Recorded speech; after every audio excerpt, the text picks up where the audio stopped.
నమస్తే, నేను మీ అశ్విని కుమార్. మరికొన్ని గంటల్లో ఫేజ్ 4 ఎలక్షన్లు జరగబోతున్నాయి. లోక్సభ సంబంధించి మొత్తం 96 స్థానాలకు జరగబోతున్నాయి. 96 స్థానాల్లో ఏ పార్టీ ఎలా అంచనా వేసుకుంటుంది, ఎవరికి ఎన్ని స్థానాలు రావచ్చు అన్నది ఒక అంచనాలకు వచ్చినట్టుగా తెలుస్తున్నాయి వివిధ రాజకీయ పార్టీలన్నీ కూడా.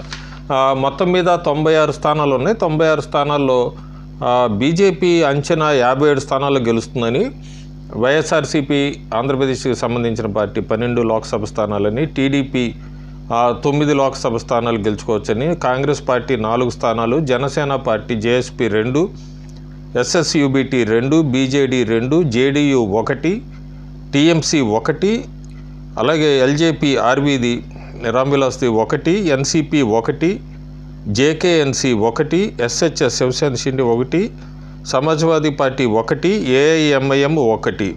సో మొత్తం చూసుకుంటే ఎన్డీఏ 72 స్థానాలు గెలుచుకోవచ్చని, ఇండియా ఎలియన్స్ 9 స్థానాల్లో గెలుచుకోవచ్చని, అదర్స్ 15 స్థానాల్లో గెలుచుకోవచ్చని, ఇదంతా కూడా ఏ రాజకీయ పార్టీలు వాళ్ళకి అంచనాకు వచ్చినట్టుగా తెలుస్తుంది.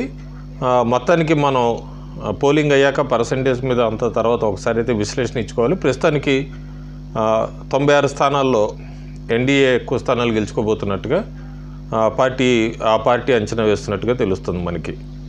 Thank you.